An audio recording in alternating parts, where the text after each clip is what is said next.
pegando um pouco do que você está falando e com minha fala anterior, né, sobre essa coisa do antigo rico, e não é para ficar falando que, como eu falei, eu vou reforçar porque na internet você tem que falar o que você quer falar e você tem que falar o que você não tá falando, né?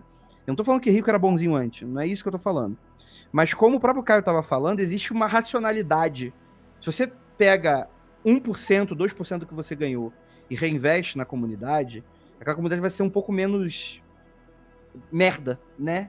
E isso vai afetar diretamente o trabalho que essas pessoas vão fazer para você, né? Então, você ter trabalhadores que gostam de estar do teu lado é diferente de estar todo mundo te odiando e tratar eles como máquina, né? E mais do que isso, né? Eu tava lendo vários textos sobre essa nova ideologia, que não é exatamente nova, né? Mas tem poucas décadas, né? Porque boa parte dessas grandes empresas bilionárias vem do Vale do Silício, né? E como que eles saíram dessa cultura hippie. Pô, se tu pegar, por exemplo, um Steve Jobs da vida desse, é total a galera super riponga. E como isso foi se contorcendo, se distorcendo para serem pessoas que acreditam num misto de ideologia apocalíptica e messiânica, em que eles acreditam que eles são melhores de fato do que a maioria das pessoas. Então, várias práticas que eles estão fazendo hoje, como esses bunkers, coisas nesse sentido, eles estão tendo mais filhos, porque eles acreditam que os filhos deles serão melhores do que os filhos de qualquer outra pessoa. Tipo, e não por uma educação como era o rico antigo, não. Eu vou dar ao meu filho as melhores universidades, os melhores estudos. Eles acreditam até numa parada meio genética, nesse naipe, nesse nível mesmo. Então, quando você vê a galera defendendo bilionário, gente, entendam que pela primeira vez em muito tempo, esse lance de estarem com a arma na nossa cabeça já está indo pro literal já tem algum tempo. Não é só simbólico só. Do tipo, o cara manda a polícia para garantir os recursos e impedir uma revolução, se funciona ou se não funciona.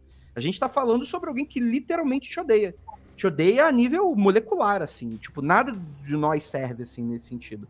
O que para mim pode gerar, porque assim, ficção científica, ela é muito legal. O que é a ficção científica? Anos 80, anos 90, você pega como é que era a sociedade da época e você projetava as mazelas sociais com um pacote ali de fantasia para ser uma crítica social, né? Para falar sobre filosofia, para falar sobre aspectos humanos. E é natural que, como você está vivendo ele como uma crítica e você está mirando uma crítica, é óbvio que se constrói na ficção científica universos fatalistas, merdas, a revolução das máquinas com uma guerra robótica. Você pega o Matrix, o Philip K. Dick, sei lá, Asimov até que não, até que ele tinha outras ideias, outras propostas. Mas você pega um William Gibson, por exemplo, né? Era só um mundo muito desgraçado porque ele era esse potencial. Eu tendo a acreditar que existem formas que o mundo ele dá uma equalizada. Não quer dizer que a gente não, no geral, não piore as coisas, porque eu acho que talvez até piore mesmo, né? Tipo, a gente vai viver num mundo que ele vai ficar cada vez mais impraticável viver. Um sol cada vez pior para se lidar com tempestades cada vez mais fortes, enfim, calorões que vão matar cada vez mais idosos e moradores de rua, e frio, e etc. Mas quando eu paro para analisar, geralmente tem sempre os profetas do Apocalipse, geralmente eles acabam esquecendo. E aí é uma pergunta que eu vou fazer para vocês, tá? Esse grande monólogo que eu tô fazendo é para levar essa discussão aqui para vocês. Eu tendo a acreditar que o mundo, ele de alguma maneira se equalize. De uma maneira, não porque o mundo espiritual, nem nada nesse sentido, quem quiser acreditar nisso, que acredite, né? Mas a gente não estaria próximo, Caio, Rafael, de uma próxima Revolução Francesa dentro desse aspecto? Como um brioche? Então não é o mundo que se equaliza, são as pessoas que na base da porrada vão equalizar o mundo. Né? É que do jeito que tu falou, pareceu um bagulho natural, assim. Ah, deixa rolar, que daqui a pouco. Mas é que eu acho que é natural. Não biológico, não evolutivo, não espiritual, nem nada desse sentido. É que é natural do que porra. Se tu dá porrada, é uma questão de força, de balanço e contrabalanço. Eventualmente, então, coisas acontecem que estão fora do planejamento, né? Olha, se fizer uma análise histórica rápida, eu acho que o mundo tende a melhorar as situações. Porém, olhando o mesmo cenário histórico, um dos grandes motivos de onde estamos hoje, eu acho que é o aumento crescente e contínuo da tal desigualdade. Né? Se você olhar o próprio Estados Unidos da década de 70, de 60, a porcentagem de classe média era muito maior do que era hoje. E a porcentagem dos muito ricos, que hoje a gente chama de bilionários, mas na época eram só milionários, multimilionários, era menor. Então, a classe média estreitou, os pobres ampliaram em porcentagem e os multimilionários, bilionários, quase aumentaram, acho que quase 1/3 ou 2/3, um negócio assim. Porque foi de 2 para 6. Não, era até maior nos Estados Unidos, era, sei lá, sim. 10, 12%, agora tem 18, 20%, quase dobrou, assim, o negócio foi realmente muito maior. Então, a tal desigualdade é um lance.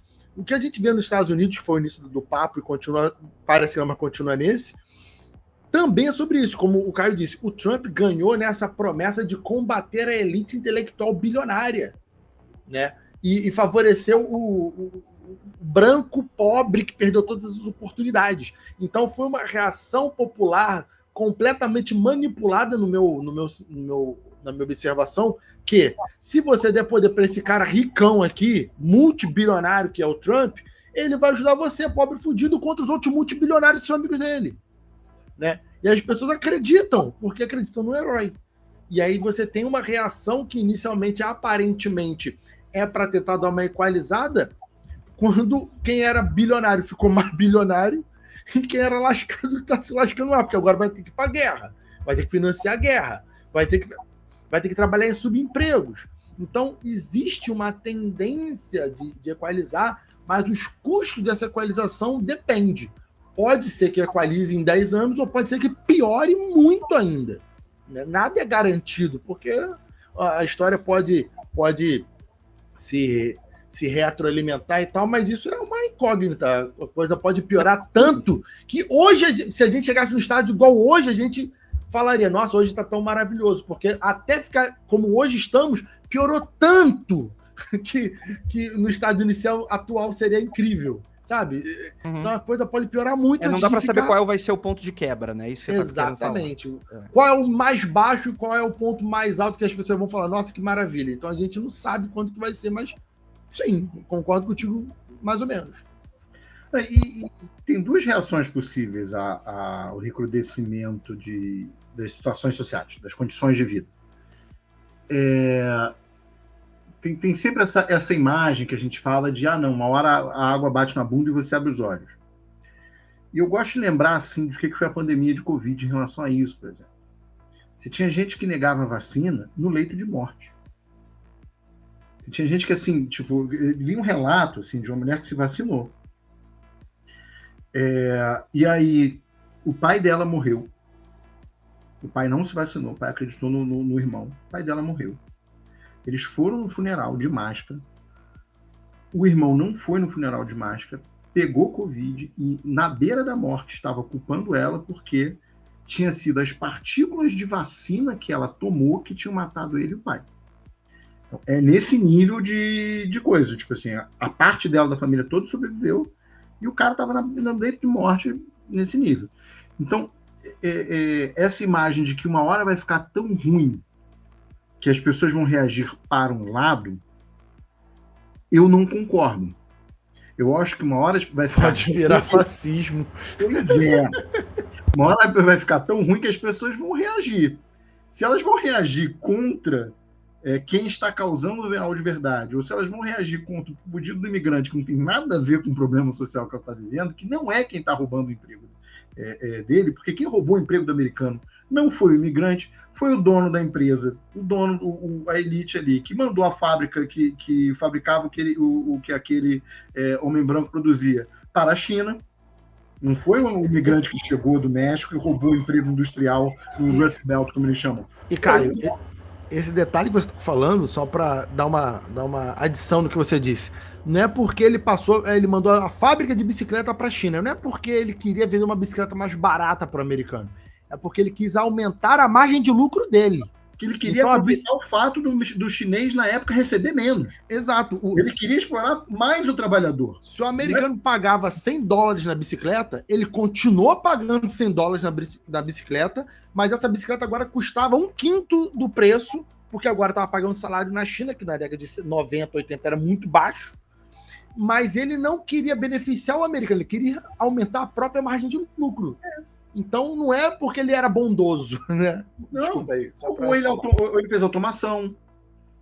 Ele substituiu uma fábrica que tinha 20 trabalhadores com uma fábrica que tem 4 e produz a mesma quantidade ou mais, e por aí vai. Então, assim, há uma possibilidade das pessoas reagirem para o lado correto, há uma possibilidade das pessoas reagirem para o lado errado, mas vale lembrar uma coisa, a reação da população pobre afetada não resolve tudo. Porque uma vez que a população pobre afetada, todo mundo resolveu ir para o lado certo. Já é uma suposição muito grande. O mais provável é que uma vá para um lado, outra vá para o outro. Especificamente nos Estados Unidos, por exemplo, ou no Brasil. Você está vendo isso na América Latina. Você está vendo um pêndulo. Uma hora a galera vai para o Bolsonaro, uma hora a galera vai para o Lula, uma hora vai para o Cast, uma hora a galera vai para o Boric, uma hora a galera vai para o Trump, uma hora a galera vai para o Bernie Sanders, ou para o Mandani agora. O que pode acontecer numa situação que uma parte maior da população se insurgiu é guerra. É guerra civil ou guerra revolucionária. É o fato de você ter um contingente da população que começou a criticar demais os ricos, se tornou um incômodo muito grande, e você começa a jogar arma contra essas pessoas, dar tiro contra essas pessoas. Você também está vivendo um aumento das situações insurrecionais, e a gente está gravando no meio do que está acontecendo em Minneapolis lá, porque mataram uma pessoa, mataram o René Good, uma mulher que não tinha nada do Irã também, né? Você está vendo a situação no Irã, a gente viu a situação em Mianmar, a gente viu várias situações diferentes de insurgência da população. E nenhuma delas se dando uma revolução que aumentou o imposto sobre os ricos e melhorou a situação dos mais pobres. O que na prática a gente viu é que a repressão venceu todas elas por enquanto. Então, tem um risco também disso tudo acontecer, as pessoas lutarem, as pessoas perderem. Ou uma primavera árabe, né? Transformar num grande igreja da Universal esse país também, né? Eu acho que a tendência é ter mais luta. Quem vai vencer ela é que a gente não tem como saber. É o que você diz. Eu tenho como saber. Porque eu vou ver na astrologia o que vai acontecer. Cara... Aí, Andrei, é um trabalho pra você jogar o tarô. Olha aí. Não, eu não vou jogar, não. Porque, quer dizer, ou eu posso jogar e só eu vou saber, né? Ou vou ganhar tudo sozinho ou me fuder sozinho, porque tá tudo errado. Eu queria muito terminar esse episódio com uma positividade. Por isso que eu fiz essa pergunta.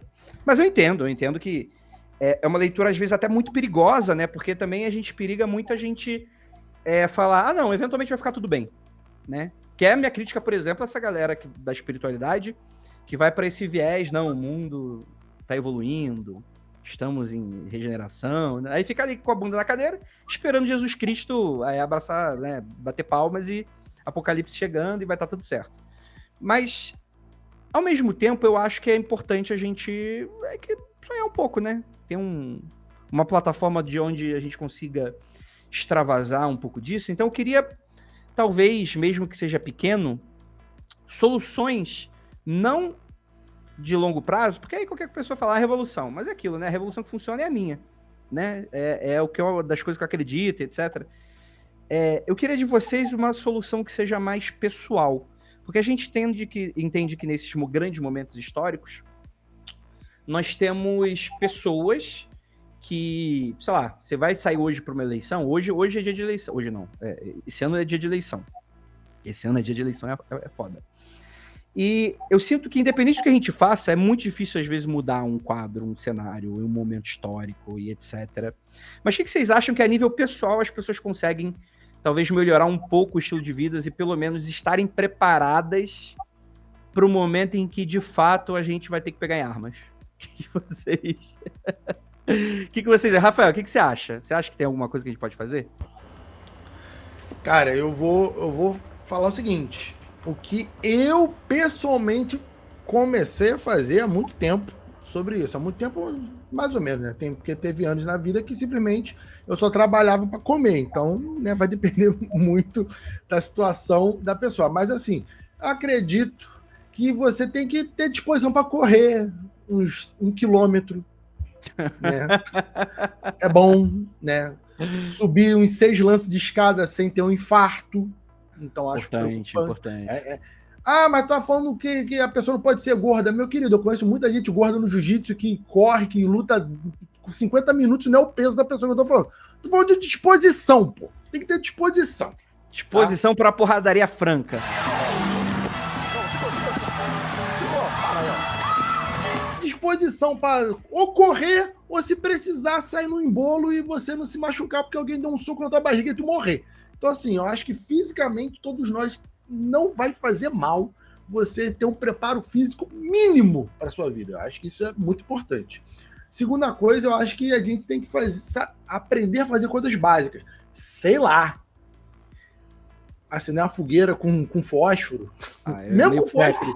Sabe? Fazer um arroz, fazer um feijão, comer uma lata de sardinha para ver qual é o gosto daquilo ali, fazer uma comida de vez em quando, aprender a fazer. Porque a gente sabe disso. Tem gente que tá me ouvindo aqui que nunca fez um miojo. E ainda quando se arriscou a fazer o miojo, fez um miojo ruim. Então, assim, você tem que saber morar sozinho, gente. Tem que saber morar sozinho. Tá? Fazer um curativo, né? Não é necessariamente dar um ponto em você, mas, porra, saber um remédio, tá com dor de cabeça, não perguntar à tua mãe, tua mulher sobre o que é, no seu marido. Você tem que saber coisa de base. Basicamente, eu tô falando assim, seja um adulto funcional que consiga correr 1 quilômetro. Eu acho que isso já é uma grande coisa no mundo de hoje, onde todo mundo está extremamente descansado. Se você financeiramente ganha um pouco melhor, tal, tem um recurso guardado. Entendi. Né? Porque pode acabar teu emprego amanhã e você vai ficar com a mão na ouro atrás. Eu poderia falar isso, mas eu tô falando ainda no mundo assim. Crise mundial, o mundo não derreteu, ainda existe bolsa de valores e tal. Então, se você tiver um dinheiro, não todo em Bitcoin, porque esse dinheiro pode derreter de uma hora para outra, mas, sei lá, numa poupança que seja, rendendo pouco, mas algo que você possa sacar de imediato, sabe? Algo, eu acho que é legal ter um trocadinho, né, ter algumas habilidades dessa de dia a dia e ter uma disposição física básica. Acho que é interessante para você ter. Isso vai te salvar do fim do mundo? Isso vai te salvar numa crise? Não, mas você vai ficar assim, uma preocupação a menos pro meu estresse. Você dura 5 minutos mais. É isso. Perfeito, perfeito. Ou seja, para você a revolução vai começar na Smart Fit. Entendi o recado. É isso aí. Cara, tem alguns influencers de esquerda que falam bem por aí. Porra, você quer fazer revolução, mas não consegue sair na porrada com ninguém?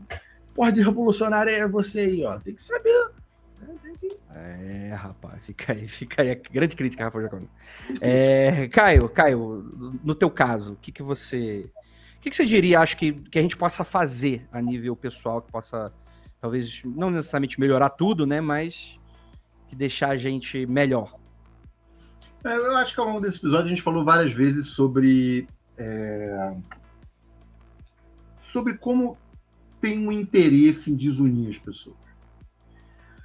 Sobre como tem um interesse em jogar a gente contra os imigrantes, como tem um interesse em afastar, no caso da brincadeira que a gente fez em relação ao bunker, afastar qualquer espécie de solidariedade, afastar a gente uns dos outros, por aí vai.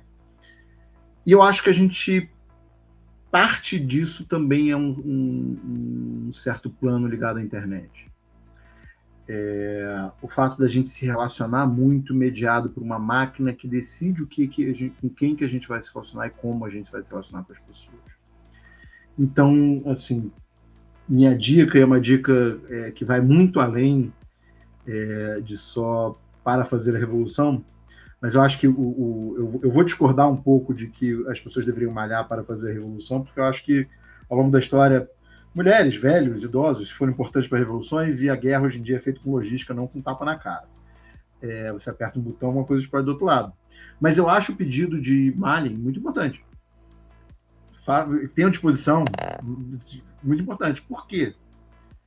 Porque isso é uma atividade coletiva, de alguma forma, isso é uma atividade de você no mundo, isso não é uma atividade de você preso em casa. Eu acho que isso a gente tem que passar a perceber, a gente precisa reconstruir espaços de sociabilidade. Porque a partir do momento que você constrói um espaço de sociabilidade não mediado pela máquina, você senta no bar, conversa com um amigo, você tem um jogo de futebol no final de semana, você faz sei lá o quê, você acaba conseguindo construir solidariedade entre as pessoas. E isso, no final das contas, é o germe evolucionário que eu acredito que seja de verdade. Então, assim, malhem ótimo, fazem muito bem para o corpo de vocês, vai fazer muito bem para a mente de vocês, vai ajudar vocês a conhecerem outras pessoas, com isso vocês vão se relacionar, vocês vão se relacionar com gente comum, vocês não vão se relacionar só com pessoas que estão na sua bolha decidido por um cara, como é que vai, não sei o quê. com as contradições e por aí vai. Então, assim, na escala do que a gente precisa para combater isso tudo, no micro está a solidariedade básica. Então está a sociabilidade. E isso cresce e aí se torna organização e por aí vai. Então eu iria por aí. Porra, isso aí eu acho que é uma leitura... Você queria falar, Rafa? Quer dar um Não, eu acho que é por aí mesmo. Um dos motivos de fazer exercício talvez seja... Eu não citei mais agora que ele falou. Um dos motivos de ir para academia é você estar com outras pessoas também, né? Sim. Momento de interação, de olho no olho é muito importante, né? Muito importante. Porque essa tua pergunta, André, assim, a nível pessoal, o que eu posso fazer? A gente, né, a maioria das pessoas que estão nos ouvindo não é um bilionário para conseguir influenciar no mercado financeiro. Claro. A gente só pode tomar conta da nossa própria família ou de nós mesmos. Não é muito, né? Um vizinho, uns amigos mais próximos. E cuidar dessas pessoas é o importante no final mesmo. Eu acho que isso aí é interessantíssimo. Mas o meu questionamento, acho que além de passar por muito do que vocês falaram aí, é justamente pegar nesse momento, porque a gente sempre fala, quando a gente está na internet, é tudo muito hiperbólico, né? A gente está preocupado em como a revolução vai ser feita, né? De maneira genérica, né? Eu tenho minhas crenças pessoais e não é importante para vocês saberem quais são. Mas a ideia geral é que as pessoas sempre tratam de uma maneira muito... desses grandes momentos históricos, e eu entendo que é a maneira como a gente enxerga as coisas. E a gente esquece do micro. Então, para além de tudo que foi dito aqui, pensar nesses pequenos centros de comunidade, se torne um pequeno centro de comunidade, se torne uma célula, né? Não estou falando para você necessariamente tem que convencer ou mudar a cabeça do teu pai, da tua mãe, do teu primo, que, porra, se o cara tá no nível das moléculas da vacina que tu tomou, provavelmente essa pessoa talvez seja muito além. Por mais que você queira, talvez, levar ela para o teu lado, talvez não seja exatamente ela que esteja precisando escutar o com você. Mas, porra, isso que o Caio falou, eu acho que é muito matador, né, mano? Até mesmo esses aplicativos de relacionamento, até mesmo interagir em relacionamentos, a gente precisa ser aquela coisa fria de ficar passando para um lado ou para o outro, e todo mundo reclama e ninguém gosta. Cara, eu não conheço uma pessoa que elogia um aplicativo de relacionamento. Rede social, então... diria eu, para além de tudo, a gente focou muito nessa questão do RPG. Cara, monte grupos de estudo. Monte grupos de RPG. RPG de mesa. RPG de mesa. Tipo, faça um esforço. Mesa. Vê Stranger Things, fica inspirado e junta 10 pessoas ali. Porra, eu vi outro dia, é a parada mais Santa Cecília do mundo. Mas eu achei interessantíssimo, que é uma parada que, tipo, o pessoal tá fazendo aqui, que é fazer umas tardes do café. Para as pessoas se conhecerem e se relacionarem. Pega umas 20, 30 pessoas, vão se encontrar numa cafeteria, só para trocar. Tem um lance que umas mulheres fazem, que é, por exemplo, sei lá, a tarde da cerâmica. Pega um sábado, aí pega um monte... Só mulher, não pode homem. Pega um monte de mulher para ficar ali trocando ideia e aprendendo uma parada nova, saca? Então, assim, isso demanda um pouco mais de esforço, porque alguém precisa fazer isso. E eu não tô falando que todo mundo precisa ser a pessoa que vai organizar isso. Mas se você pode, você consegue, você tem vontade... Mano, chama aquele cara do lado pra tomar um café, chama uma parada, tipo, mano, vamos discutir se vocês gostam dessa porra de marxismo, etc. Mano, vai lá e lê a porra do livro em conjunto. Faz um clube do livro, mas faz presencial. Nem que seja... Andrei. Assiste uma série junto, qualquer coisa. Assiste uma série junto, né? Exato. Cara, eu vi um tweet que eu achei muito bom, que era um cara dizendo assim, não sei se é um tweet ou no vídeo, o cara dizendo assim, fica essa discussão sobre solidão masculina e não sei o quê. Cara, mulher organiza os seus próprios grupos de apoio desde que o mundo é mundo.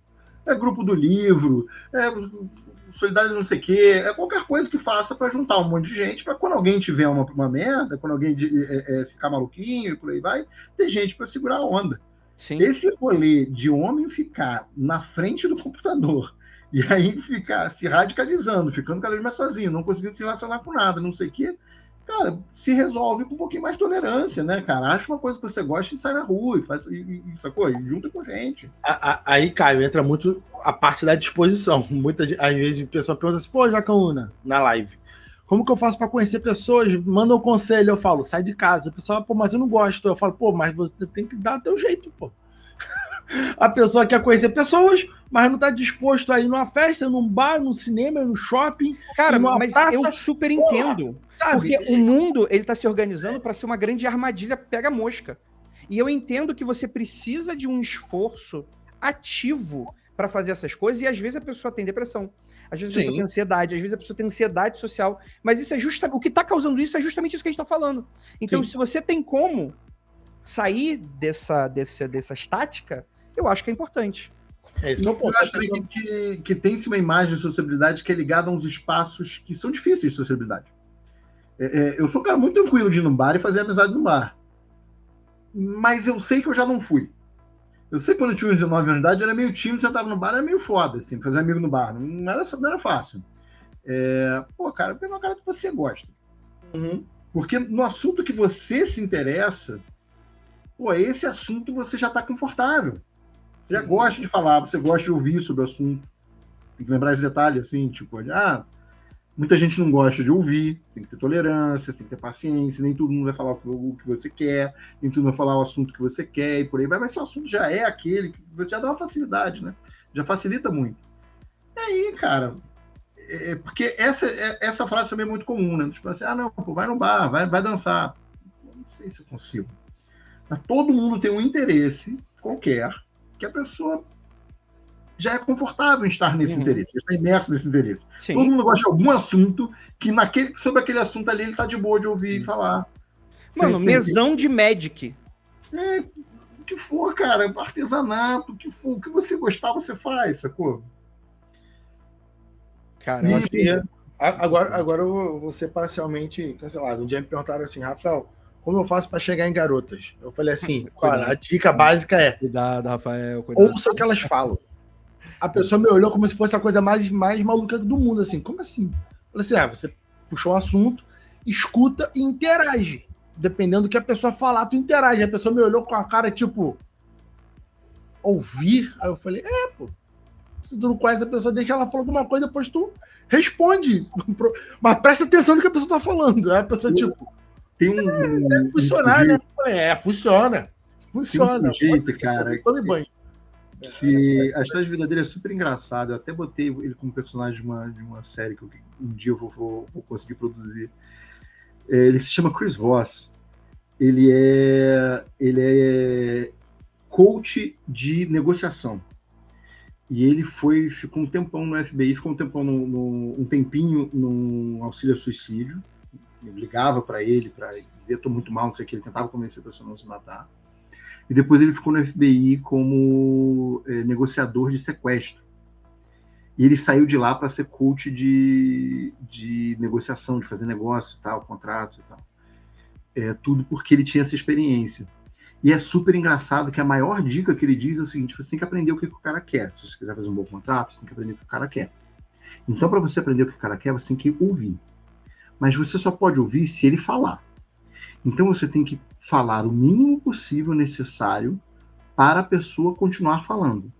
E a dica que ele deu é o seguinte, e é uma coisa tão boba, mas ele aplica de um jeito tão bem, tão direito, que qualquer pessoa acha que ele é o cara mais sociável do mundo, ele vira e diz, repete a última palavra que a pessoa falou com uma interrogação no final.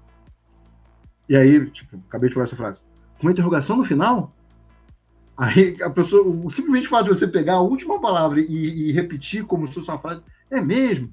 A pessoa vai falando, de repente a pessoa falou a vida toda pro cara, o cara não falou nada. E tu paga de interessado ainda, hein? Paga de interessado ainda. E no final das contas, o resultado prático dele fazer isso tudo ele era a pessoa mais amável de todos. Ele não falava uma palavra sobre si. Ele não dizia quem era, ninguém sabia quem ele era. Ele chegava no lugar, ficava só repetindo a última frase, e de repente todo mundo achava ele o cara mais simpático do mundo. Ponto. Extremamente funcional e exatamente isso que você sugeriu, Rafael. Eu aprendi a ouvir, cara. Eu aprendi isso num seriado muito famoso que o cara falava assim, é mesmo? É mesmo? E a pessoa fala, e você escuta, você presta atenção. A diferença é que eu prestava atenção, fazia, é mesmo? É mesmo? Pode parar. É mesmo? E a pessoa, nossa, como você gosta de ouvir, aí eu... O carioca tem umas ferramentas mesmo? ótimas para isso, né, que ele fala assim, pode crer. Pode crer. O carioca já é. O carioca já tem, já. O né? pode crer ser vírgula, assim, a pessoa fala, pode crer. Porra, pode crer. Que serve para qualquer contexto, exatamente. Perfeito. Cara, Cara, amigo que se ele falar mais pode crer num papo de bar é porque ele tá entediado. Porque ele quer ser o mais gostado do mundo, então ele tem que ficar falando pode crer pra pessoa, não importa que assunto seja. Pode crer, pode crer, pode crer. Perfeito. E com essa dica de como pegar a mulher e o homem que você quer, e pessoa sem gênero, terminamos mais um episódio. Olha, com um pouquinho de energia lá em cima, hein? Com um Pode dever crer. de casa aí pro pessoal. Dever de casa Pode aí pro crer. pessoal. É mesmo? Mesmo! Acabou, acabou. Exatamente. Eu duvido que o Vira Casacas tenha uma dica dessas aqui no final do episódio. Duvido. Uma dica- Não chega nem perto.